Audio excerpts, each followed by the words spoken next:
Hi everyone, I'm Professor Hall and welcome to Science Fiction and Fantasy. Normally I record these in my office at school, which is quite dull, but today I'm in my kind of nerdy pop culture office here at home.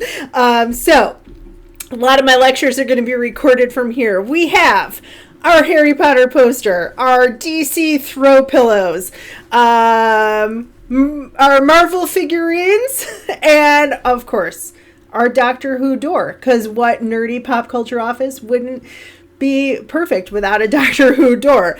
Marilyn Monroe, who I don't quite approve of, but that was not my choice to hang that there, and some other things as well.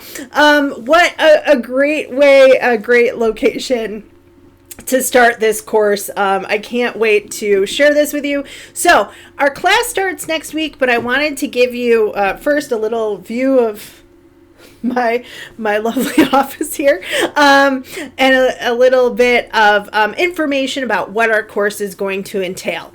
This class is part OER. OER stands for Open Educational Resources. If you've taken classes with me before, you probably know that term.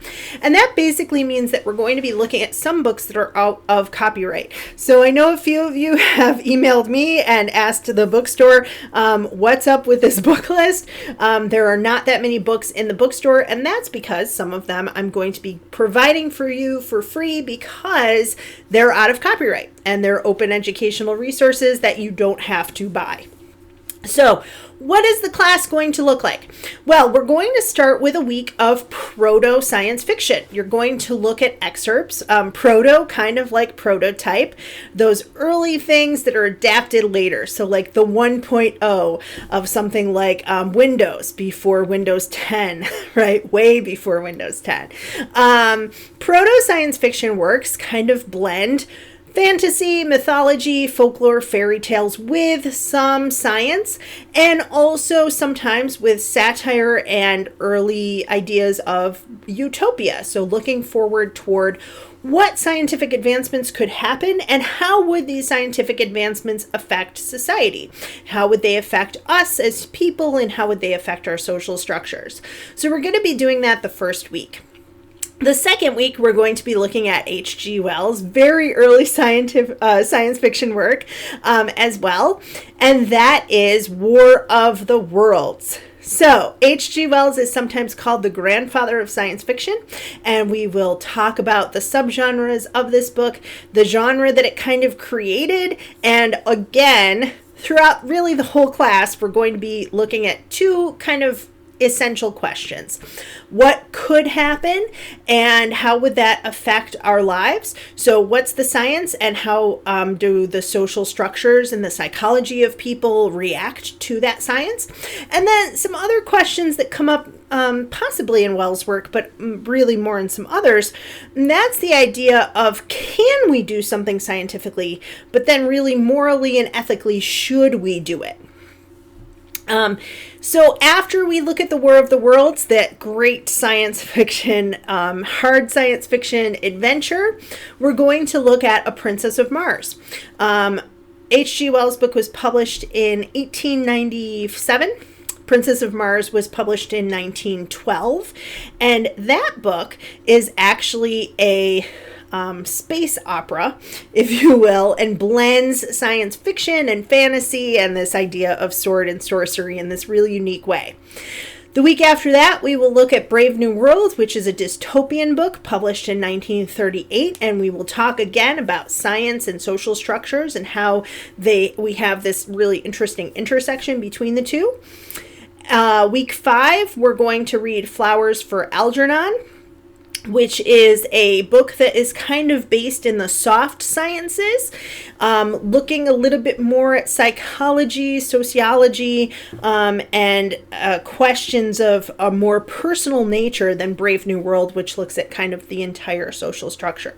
Flowers for Algernon was originally published in 1960.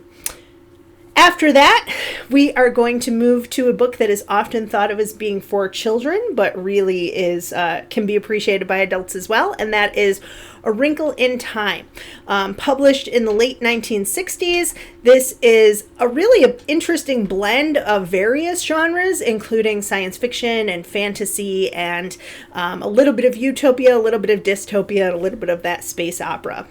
Then we're going to end our reading with Ender's Game, which is a hard science fiction book and military fiction, and kind of takes a different look at the question of alien invasion that we started off with War of the Worlds in week 2. And then the last week of the class, you'll have a short paper where you can either talk about the science of the book and what it was like at the time the author was writing, where the science is now, what scientific advancements might happen in the future, or you can examine this question of how scientific advancements affect the social structures or affect the psychology of the characters. Or you can take a look at one of the framing devices. One of the things we're going to use to talk about a lot of these books is the hero's journey.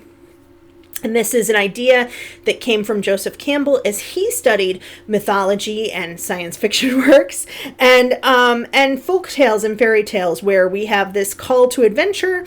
The hero goes through challenges. They have an abyss, their lowest point. They have a death. They have kind of a rebirth. They grow from that experience, and they become many times victorious, but not always. And then they sometimes have a return to their former life, or sometimes they go off to further adventures. So we're going to look at that as well. So I'm really excited to start this off next week.